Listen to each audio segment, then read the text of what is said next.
2 years ago, the name Arthur Fleck hit Gotham like a hurricane. So, it looks like the Joker sequel, Joker FOLIE à deux, isn't receiving the kind of reception everyone expected. You'd think that bringing Lady Gaga and Joaquin Phoenix together for a film would guarantee a blockbuster hit, right? Well, think again. What's going on with this sequel that's making fans walk out of theaters? Let's dive into the details because there's more here than meets the eye.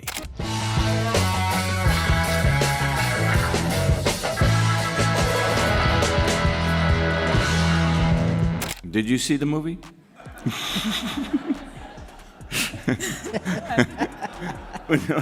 The first Joker movie released in 2019 was groundbreaking. It was dark, gritty, and completely dismantled any preconceived notions we had about Joker's origin story. Joaquin Phoenix's portrayal of Arthur Fleck was raw and deeply emotional, earning him an Academy Award for Best Actor. Naturally, when a sequel was announced featuring none other than Lady Gaga, fans were excited. Expectations were sky high. After all, Gaga is a powerhouse performer. She nailed her role in A Star Is Born, and Phoenix had already proven he could embody the Joker like no one else. However, Joker FOLIE à deux doesn't seem to be hitting the mark this time, and both critics and fans are expressing their disappointment. DC decided to premiere Joker 2 at this year's Venice Film Festival, and the reviews are terrible. Many critics felt betrayed while watching the movie. Although they marketed the movie as a musical, it's actually a courtroom drama for the most part. The story doesn't get a chance to breathe, and quickly runs back to the old plot points from Joker 1 to make sure people stay engaged. First, let's discuss the Rotten Tomatoes rating. You'd expect a film starring two top-tier stars like Gaga and Phoenix to have a rating that matches their talent, but Joker FOLIE à deux received a surprisingly low score. Some fans are even calling it awful, which is a harsh word for a film of this caliber, especially given the talent involved. So, what went wrong? Why is this movie leaving such a sour taste in everyone's mouth? What say you? This movie is a tremendous waste of time.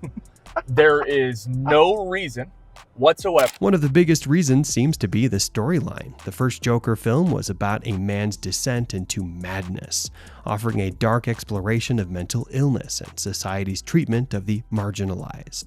It was gritty, intense, and deeply unsettling. However, this sequel appears to have taken a very different direction, and not necessarily a positive one. For one, the movie leans heavily into musical elements.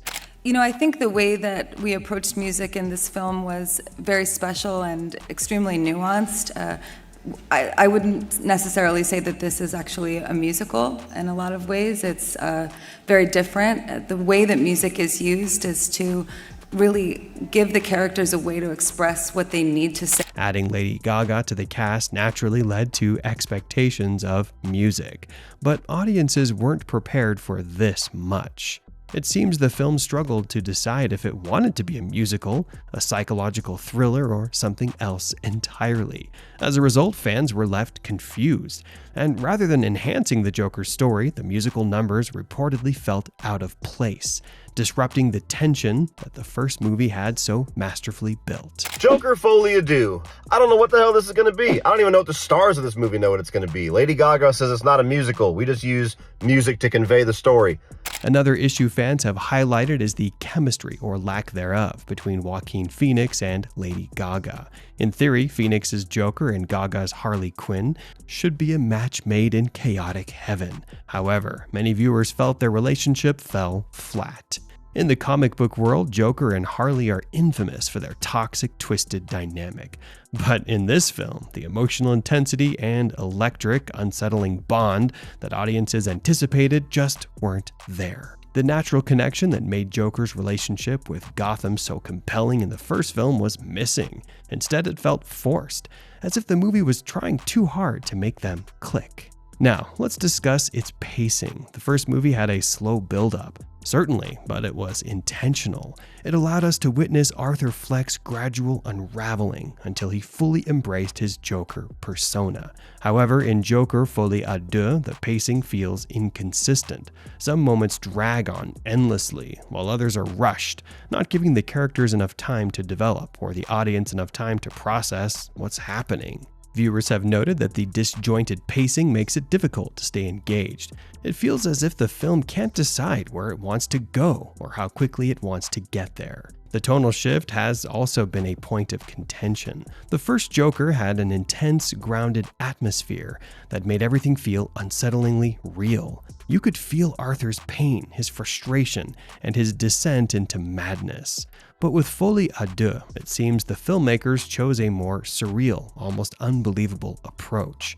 Some fans have described it as trying too hard to be artistic, with abstract scenes that don't add much to the story. It's one thing to be artsy and abstract, but it's another to be confusing and incoherent, and unfortunately, Folie à Deux seems to fall into the latter category. Another significant factor is the weight of expectations.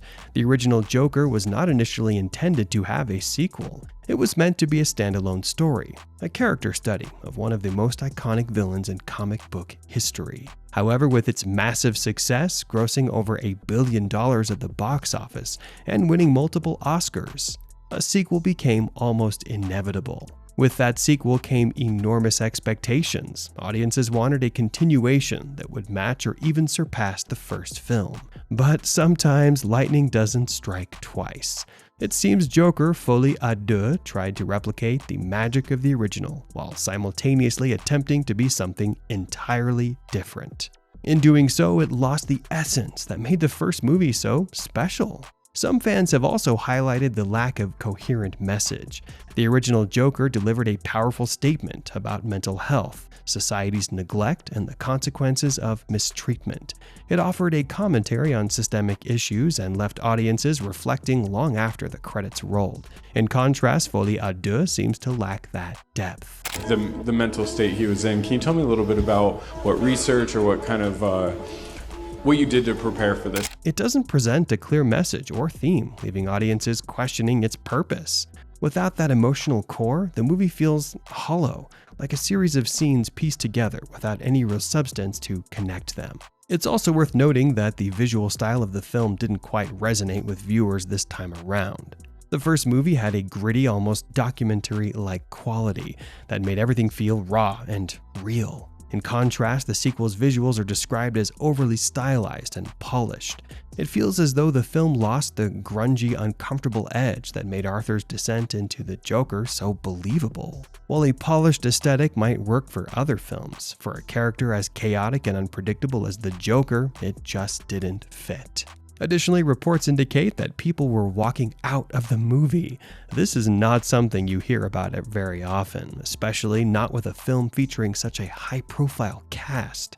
But it's happening, and that's a pretty telling sign. Some fans reportedly couldn't sit through the entire movie. They found it boring, confusing, or simply not worth their time. When audiences start leaving before the movie ends, it's a clear indication that something isn't working. Whether it's the confusing plot, the strange musical elements, or the lack of engaging content, something about Joker Folie à Deux is pushing audiences away.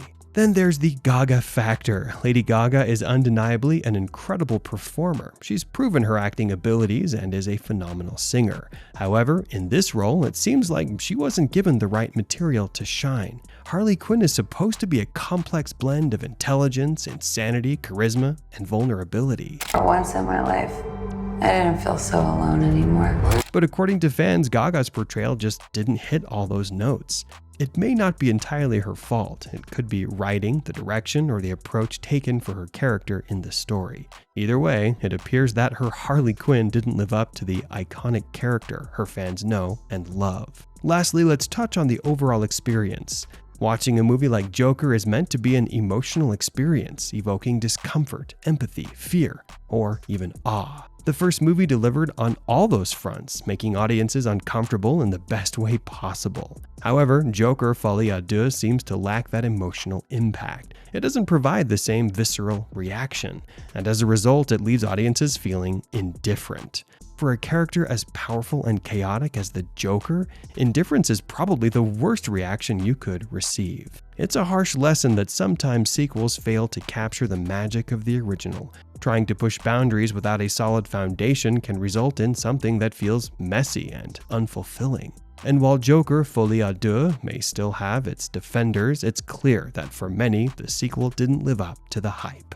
So, what do you think about the movie? Have you watched it yet? Let us know in the comments below. And if you enjoyed the video, don't forget to like and subscribe to our channel for more amazing content just like this.